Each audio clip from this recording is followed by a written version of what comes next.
An interview with Mr. C regarding New World Order plans for the U.S. and its citizens.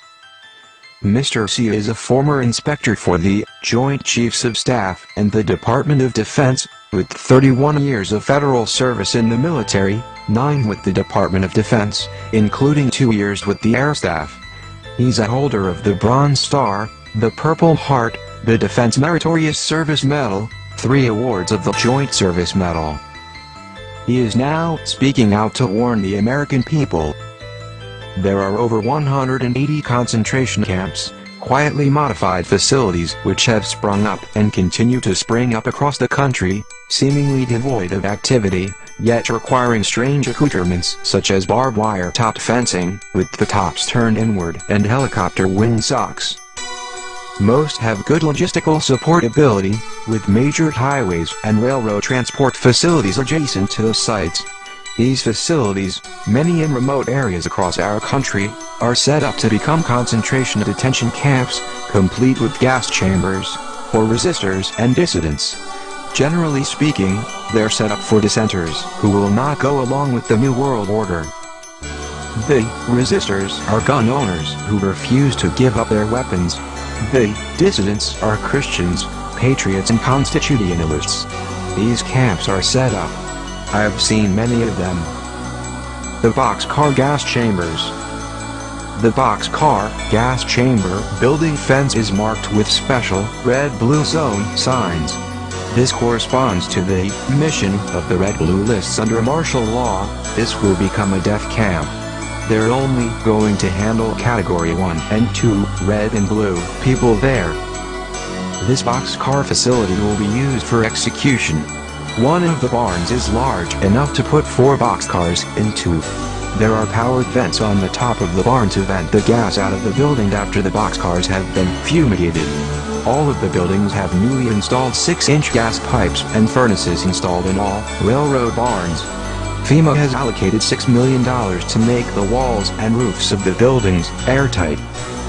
Under martial law, this facility could be immediately used as an SS-style termination gas chamber.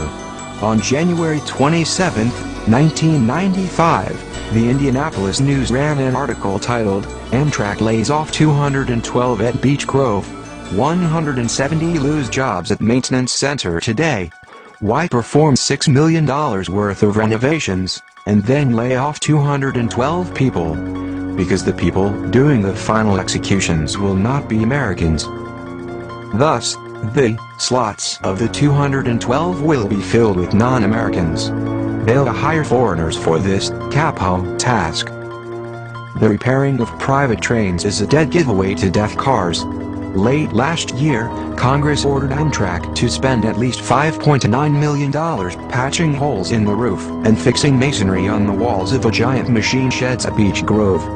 These buildings have been sealed. They're airtight. The facility is constructed to allow gas to be blown into all the buildings via the newly installed 2-story hot air heating furnaces. Next, Mr. C elaborated on the 2 categories, the red and blue lists, and what they mean. The red list is for pickup and execution before unobtrusive preparations for martial law are initiated. The blue list is also for execution, but at a later date, within 6 weeks of martial law declaration.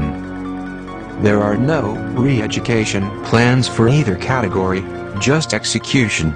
When you get picked up on a red pickup, they'll take you from your home at night, probably around 4 a.m., and put you in a black van, then drive you to a helicopter waiting to fly you to an intermediate point. There, you'll be loaded onto a big 64-passenger CH-47 Chinook helicopter, all black, unmarked and illegally operating under the treaty on open skies. Then they'll fly you to one of 38 cities. You may be taken straight to a temporary detention facility. When you're red listed, you'll be taken to a red camp. Then you'll be executed. At some point, martial law will be declared. Martial law is when the writ of habeas corpus, to have a trial by jury, is suspended.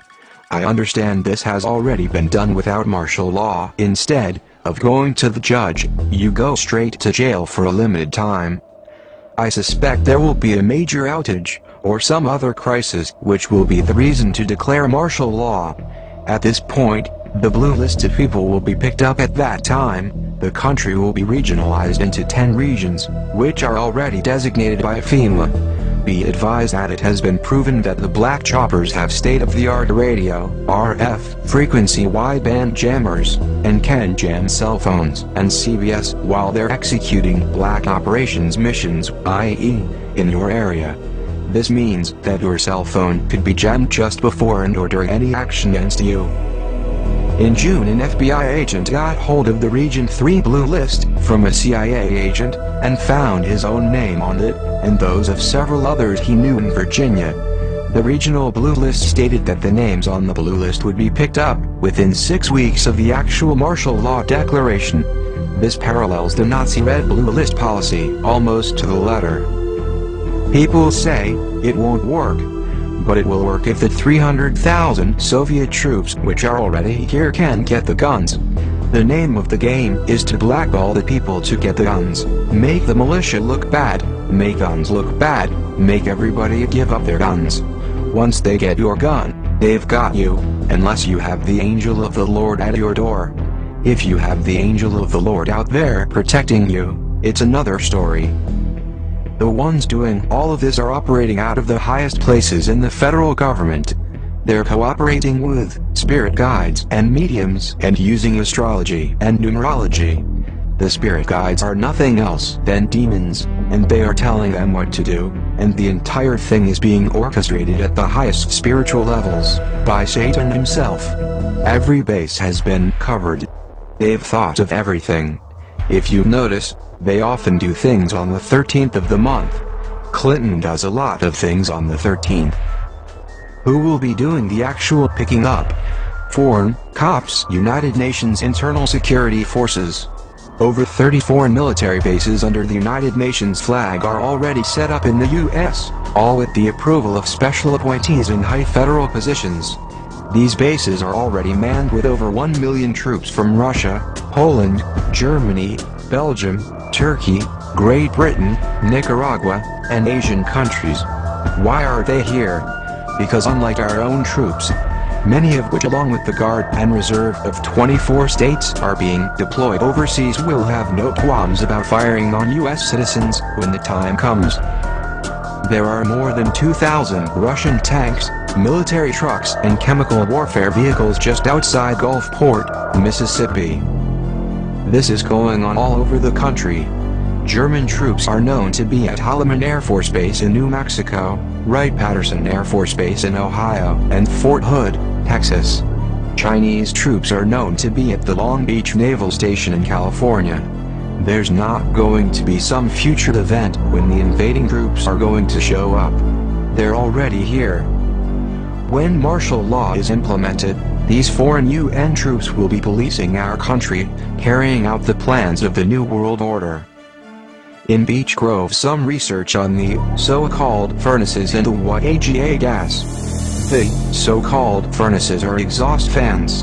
AGA Gas Incorporated sells mostly asphyxiation-type gases. You can verify this by doing a search via Dogpile for AGA Gas Incorporated and then look for website MDs and they will list the gases. Regulators are used to regulate pressure and gas mixtures. It seems that this is indeed a death camp for those on the red and blue list. It can process 26,000 people every 24 hours. The site has since been cleaned up to look inconspicuous. People of America, all these things which are about to happen are already prophesied in the book of Revelations, one of the New Testament books. It is written that in the last days America, which is Mystery Babylon, will be destroyed. And I heard another voice from heaven, saying, Come out of her, my people, that ye be not partakers of her sins, and that ye receive not of her plagues. For her sins have reached unto heaven, and God remembered her iniquities. Revelation 18 verse 4 and 5. The God Abraham, Isaac and Jacob is calling his true bride to come out of America.